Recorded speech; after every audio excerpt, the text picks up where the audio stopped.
Ibo chawbodo hojiktada sordo sangna hondoklaga haire. Nangdi sida kaidoriba. Asugwangbu sida natomda kamaina karimiba.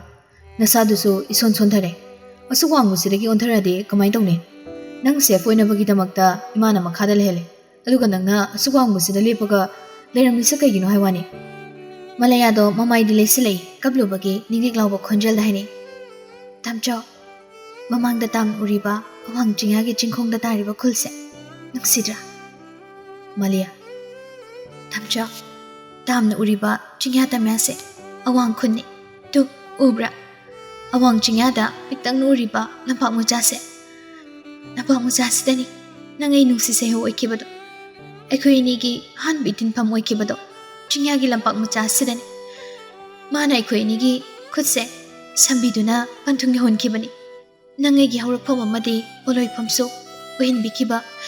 Chingyagi lampak se aigi di pamlamdamne. Kasidi aigi pamlamdam se yamuninge.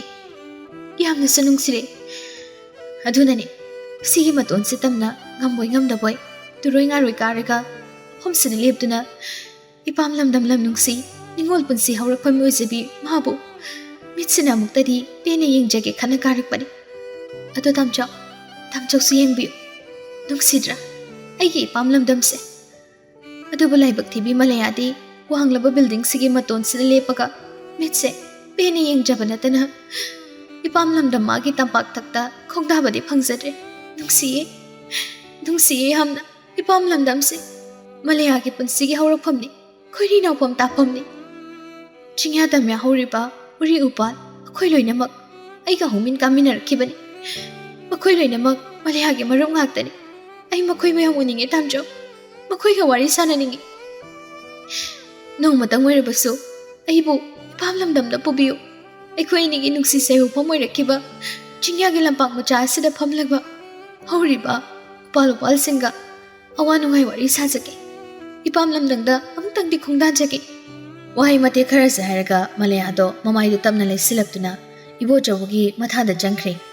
Ngasi malayagi machindagi nganglakleba wahai khara sina ibo chawgi thamoidi machin tumba posakamana thumna thilakpaga thokre. Hojik oiriba malayagi condition mana ohenbani. Mana malayabu kapanbani wahanbani haibase khalubada magi thamoi mikupsida mai jakre. Ma hojik malayabu kari haraga thembani kari haraga malayabu harauhangani. Malayabu harauna thamnaba mikupsida ibo chawgi pambai amta leitre.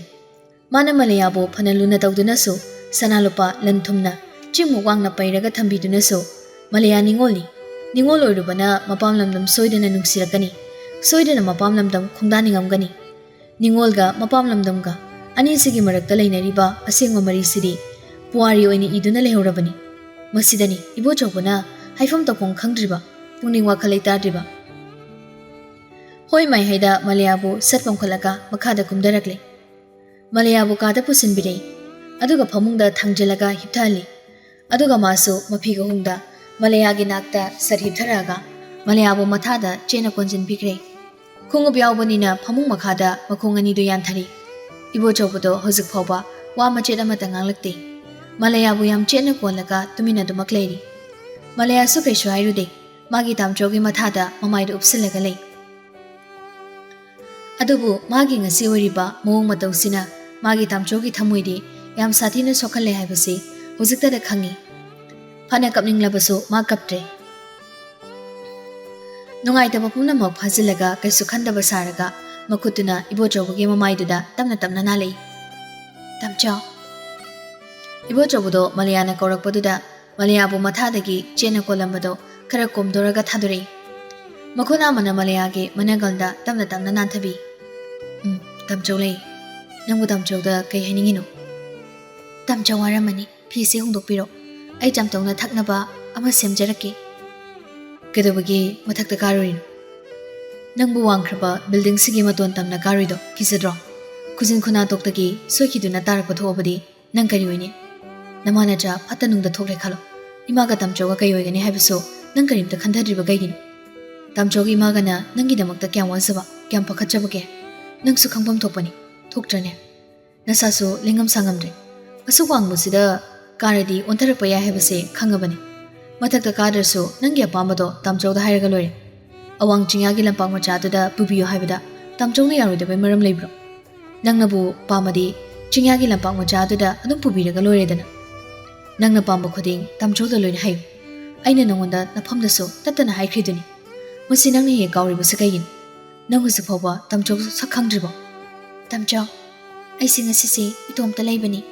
ꯏꯇꯣꯝꯇ ꯂꯩꯕꯁꯤꯗ ꯏꯁꯥꯁꯦ ꯇꯧꯐꯝ ꯈꯪꯗ ꯐꯃꯨꯡꯗ ꯍꯤꯞꯂꯒ ꯐꯣꯟꯗ ꯏꯁꯩ ꯇꯥꯔꯒ ꯂꯩꯕ.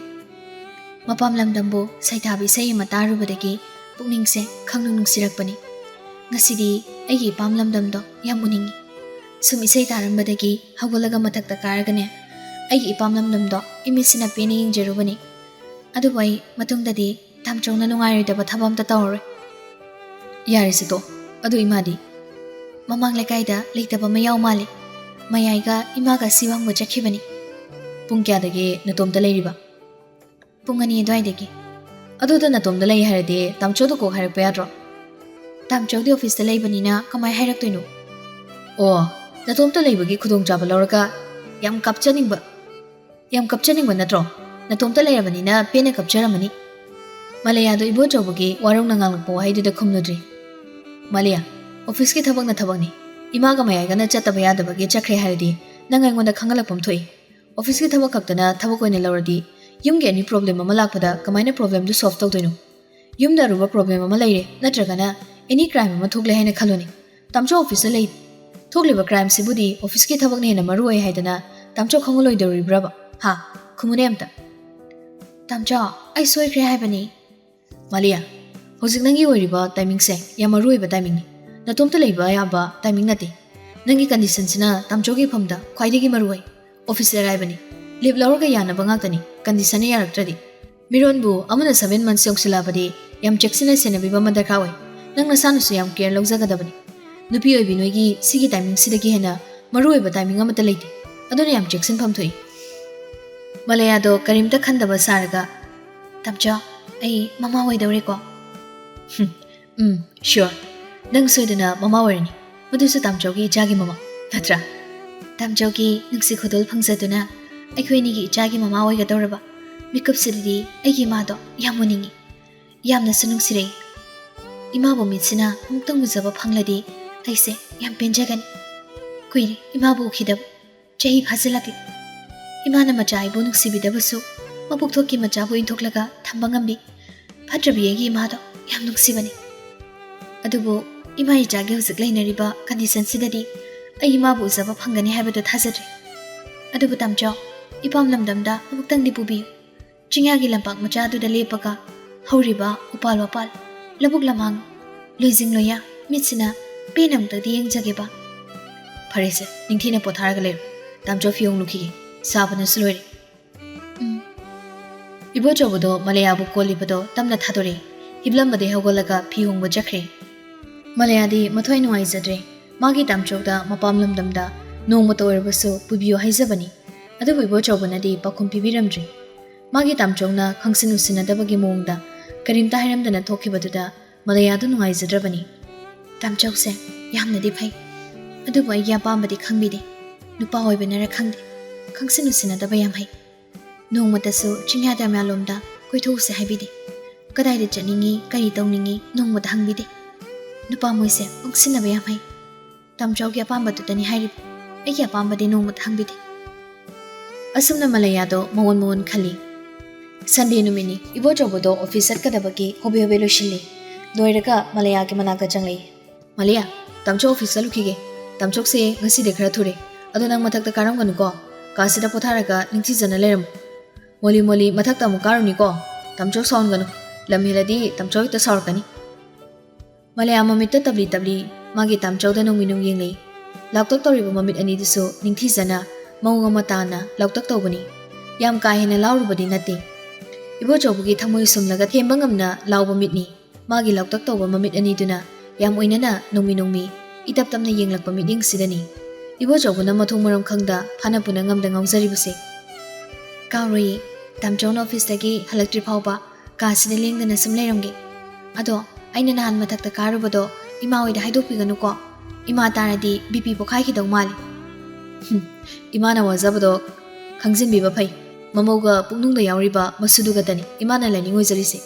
ꯃꯁꯤꯗ ꯑꯩꯈꯣꯏ ꯁꯅꯥꯏꯕꯦꯝꯃꯅ ꯑꯉꯥꯡ ꯃꯆꯥ ꯀꯟꯅ ꯑꯣꯏꯈꯠꯂꯛꯏ ꯑꯗꯣ ꯐꯔꯦꯁꯦ ꯇꯥꯝꯆꯧ ꯆꯠꯂꯨꯈꯤꯒꯦ ꯍꯣꯔꯦꯟ ꯇꯥꯝꯆꯧꯅ ꯍꯜꯂꯛꯄꯗ ꯀꯔꯤ ꯂꯩꯔꯨꯒꯦ ꯆꯥꯅꯤꯡꯕꯗ ꯍꯥꯏꯌꯨ ꯑꯩꯈꯣꯏ ꯃꯃꯥ ꯏꯕꯦꯝꯃꯅ ꯆꯥꯁꯤꯟꯈꯤꯕ ꯈꯨꯗꯤꯡꯃꯛ ꯄꯨꯛꯅꯨꯡꯗ ꯂꯣꯏꯅ ꯐꯪꯗꯧꯔꯤꯅꯤ ꯏꯆꯥꯒꯤ ꯈꯜꯂꯒ ꯇꯥꯝꯆꯧꯗꯤ ꯄꯤꯖꯗꯕ ꯌꯥꯗꯦ ꯑꯗꯨꯅ ꯆꯥꯅꯤꯡꯕꯗꯣ ꯇꯥꯝꯆꯧꯗ ꯍꯦꯛꯇ ꯍꯥꯏꯌꯨ ꯑꯁ ꯄꯨꯛꯅꯨꯡꯗ ꯌꯥꯎꯔꯤꯕ ꯃꯁꯛꯁꯨ ꯎꯗ꯭ꯔꯤꯕ ꯅꯆꯥꯁꯤ ꯈꯛꯇ ꯅꯨꯡꯁꯤꯕ ꯑꯩꯕꯨꯗꯤ ꯅꯨꯡꯁꯤꯕꯤꯗꯕ ꯁꯛꯊꯤꯕꯤꯁꯤꯗꯤ ꯅꯨꯡꯁꯤ ꯌꯥꯝ ꯅꯨꯡꯁꯤ ꯑꯅꯤꯃꯛ ꯆꯞ ꯃꯥꯟꯅꯩ ꯈꯦꯠꯅꯕ ꯂꯩꯇꯦ ꯏꯇꯨꯅꯁꯨ ꯍꯦꯟꯗꯦ ꯏꯆꯥꯅꯁꯨ ꯇꯥꯗꯦ ꯆꯞ ꯃꯥꯟꯅꯩ ꯅꯃꯥ ꯅꯆꯥꯒꯤ ꯕꯦꯂꯦꯟꯁ ꯆꯞ ꯃꯥꯟꯅꯩ ꯑꯊꯣꯏ ꯑꯍꯦꯟ ꯂꯩꯇꯦ ꯑꯗꯣ ꯍꯥꯏꯔꯣ ꯇꯥꯝꯆꯧ ꯊꯦꯡꯗꯣꯔꯤꯕ ꯀꯩ ꯂꯩꯔꯣ ꯍꯥꯏꯅꯣ ꯑꯗꯨꯕꯨꯔꯣ ꯍꯩ ꯑꯣꯏꯅ ꯂꯩꯔꯣ ꯍꯩ ꯌꯥꯝ ꯆꯥꯅꯤꯡꯉꯤ ꯅꯪꯒꯤ ꯍꯩꯗꯣ ꯃꯈꯜ ꯁꯨꯅꯕ ꯂꯩꯔꯒꯦ ꯑꯗꯨꯗꯤ ꯇꯥꯝꯆꯧ ꯆꯠꯂꯨꯈꯤꯒꯦꯀꯣ ꯍꯣꯏ ꯆꯠꯄꯤꯔꯨꯔꯣ ꯏꯕꯣꯆꯧꯕ ꯅꯣꯛꯐꯦꯠ ꯇꯧꯔꯝꯂꯒ ꯀꯥꯗꯨꯗꯒꯤ ꯃꯃꯥꯏ ꯂꯩꯔꯒ ꯊꯣꯛꯈ꯭ꯔꯦ ꯃꯂꯩꯌꯥꯁꯨ ꯏꯕꯣꯆꯧꯕꯗꯨ ꯊꯣꯛꯈꯤꯕꯗꯨ ꯌꯦꯡꯍꯧꯏ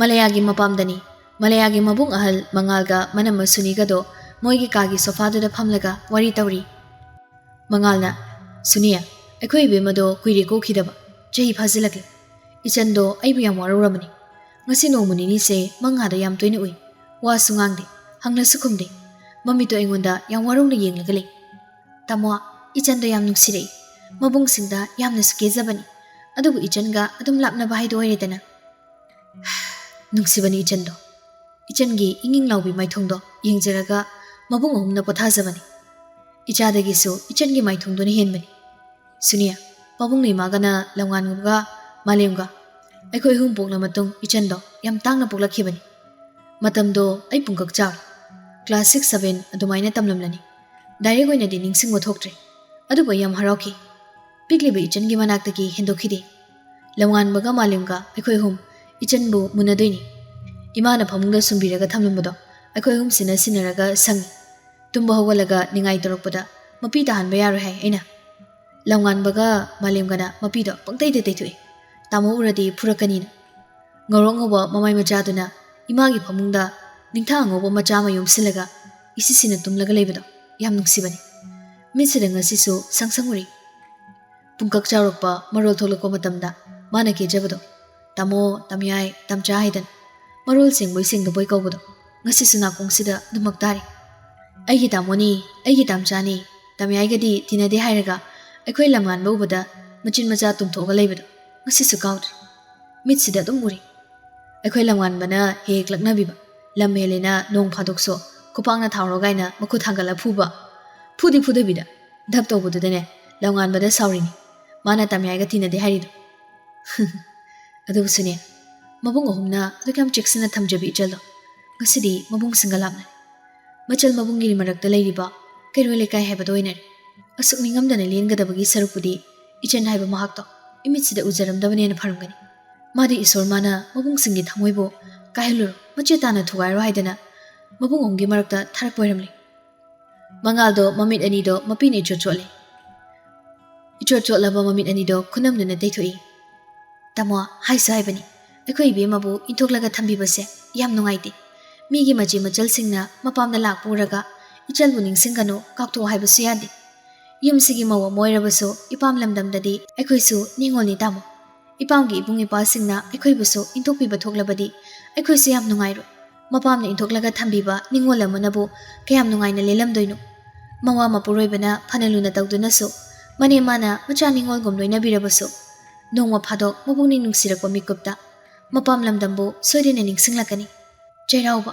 ꯅꯤꯡꯉꯣꯜ ꯆꯥꯛꯀꯧꯕ ꯂꯥꯛꯄꯗ ꯃꯁꯨꯡ ꯃꯃꯥꯟꯅꯕꯤ ꯀꯌꯥꯅ ꯑꯃꯗꯤ ꯁꯥꯒꯩꯒꯤ ꯂꯩꯃꯤꯟꯅꯔꯤꯕ ꯃꯧꯁꯤꯡꯅ ꯂꯩꯖꯕ ꯁꯦꯠ ꯆꯥꯗꯨꯅ ꯍꯔꯥꯎ ꯍꯔꯥꯎ ꯃꯄꯥꯝꯗ ꯆꯠꯆꯕꯗꯨ ꯎꯔꯒ ꯏꯆꯟꯗꯣ ꯁꯣꯏꯗꯅ ꯀꯞꯀꯅꯤ ꯍꯧꯈ꯭ꯔꯕꯁꯨ ꯏꯃꯥ ꯏꯕꯦꯝꯃ ꯔꯣꯃꯤꯂꯥꯗ ꯍꯥꯏꯖꯔꯒ ꯅꯥꯀꯟ ꯑꯅꯤꯃꯛ ꯐꯝꯃꯤꯟꯅꯗꯨꯅ ꯌꯥꯅꯕ ꯑꯃ ꯄꯨꯔꯛꯂꯒ ꯏꯆꯟꯗꯣ ꯂꯧꯁꯤꯟꯕꯤꯅꯕ ꯇꯧꯁꯤꯕ ꯏꯆꯟꯕꯨ ꯏꯟꯊꯣꯛꯑꯒ ꯁꯨꯝ ꯊꯝꯂꯤꯕꯁꯦ ꯇꯨꯡꯗ ꯌꯥꯝ ꯅꯤꯡꯉꯝꯃꯣꯏꯀꯣ ꯇꯥꯃꯣ ꯃꯇꯝ ꯂꯩꯔꯤꯉꯩꯗ ꯇꯥꯟꯅꯕ ꯌꯥꯕ ꯈꯟꯅꯔꯒ ꯂꯧꯁꯤꯟꯕꯤꯍꯧꯕꯅ ꯆꯨꯝꯒꯅꯤ ꯏꯆꯟꯗꯣ ꯃꯃꯥ ꯑꯣꯏꯗꯧꯔꯦ ꯍꯥꯏꯅꯁꯨ ꯇꯥꯏ ꯊꯥꯁꯨ ꯐꯅ ꯌꯥꯝꯂꯝꯃꯅꯤ ꯏꯆꯟꯅ ꯃꯃꯥꯏ ꯃꯃꯤꯠ ꯄꯥꯡꯂꯕ ꯃꯇꯨꯡꯗ ꯂꯧꯈꯠꯄꯤꯍꯧꯗ꯭ꯔꯕꯗꯤ ꯁꯨꯝ ꯀꯨꯏꯊꯈ꯭ꯔꯕꯗꯤ ꯄꯨꯟꯁꯤ ꯆꯨꯞꯄ ꯃꯥꯏ ꯑꯣꯟꯁꯤꯟꯅꯗꯅ ꯑꯗꯨꯝ ꯂꯥꯞꯅꯈ꯭ꯔꯅꯤ ꯇꯥꯃꯣꯁꯨ ꯋꯥꯈꯜ ꯈꯔ ꯈꯟꯊꯕꯤꯔꯣ ꯏꯆꯟꯗꯣ ꯅꯨꯡꯁꯤ ꯍꯥꯏꯗꯨꯅꯁꯨ ꯄꯦꯟꯗꯕ ꯃꯌꯥꯝ ꯑꯃ ꯑꯣꯝꯗꯨꯅ ꯊꯝꯂꯒ ꯅꯤꯡꯉꯝꯗꯅ ꯂꯦꯟꯕꯗꯨꯅꯗꯤ ꯀꯩꯝꯇ ꯀꯥꯟꯅꯕ ꯄꯨꯔꯛꯑꯣꯏ ꯌꯥꯔꯒꯗꯤ ꯏꯆꯟꯗꯣ ꯂꯧꯁꯤꯟꯅꯕ ꯇꯧꯁꯤ ꯃꯉꯥꯜꯗꯣ ꯁꯨꯅꯤꯒꯤ ꯋꯥꯗꯣ ꯇꯥꯔꯒ ꯁꯣꯔ ꯑꯃ ꯁꯥꯡꯅ ꯍꯣꯟꯗꯣꯛꯏ Suni, chumi, nang nahirido, lale heroi.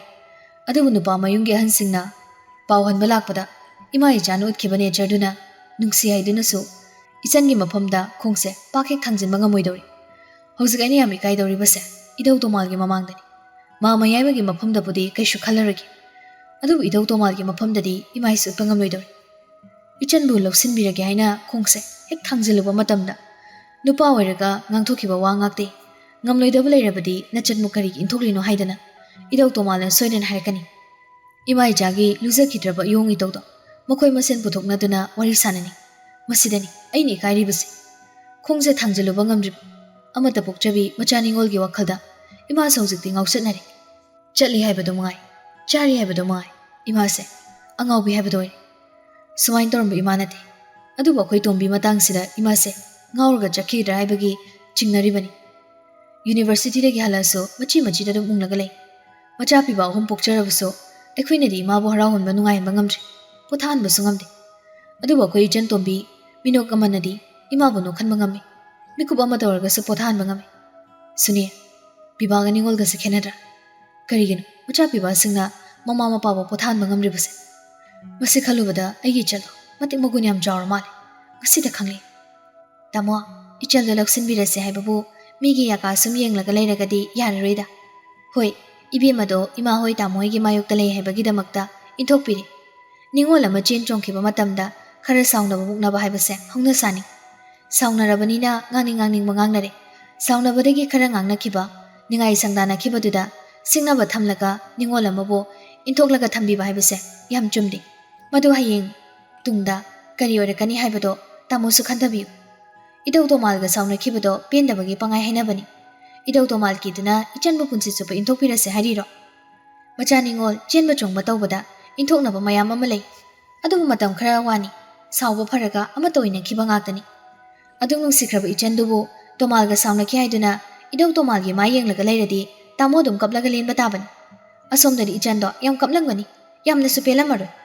Ichana mapam khongdaba phangdana changna lelibado idau tomalna di ichange wabado kokhanba ngamloyi.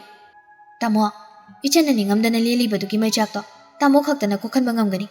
Tamo ni ichanbu loksinbirase ek hairuba mikupta pabungi magadi haraubana loidawrini. Langanbaga malemgas adumangai. Tamoda haudokpa ngamdabagi khangaga leibani. Pumnamakse tamogi khuta leire. Ichanbu loksinbibagi matangse idau tomalgadi mari leinadabrana khali. Suniya, ichalgi pawan balakpa numitta tomala mapi kansilambado kaudrini. Numittuda idawna imung asibo yam hantaba thakta laukrabani. Pabungi ming sizinaduna asuk sakhataba imungsida loyana leiramba hongnadi yumsi onare. Loyagi lim thirusilaw haikibado mikupsida warba khali. Pabungse Lebaksina singthanariba police officer amani. Lekai mari sinaso pabungu yamna ikai khumnabani. Adubu mamal yamkraba lemjakraba ibase numittuda ima ijagi lujadraba wangang kayana ahal singdugi marangda maruoina idau tomalgi mamangda pabungu jata hankibani. Ima gaigana pabungu ijat machit amata yengdana lagliba ahal singduda ngangningbada ngangkibani. Masina maram oiraga ise ichangini haiduna pangal thokpa ngamdre. Handakti Sunidu sauningle. Yare tamo lebiro.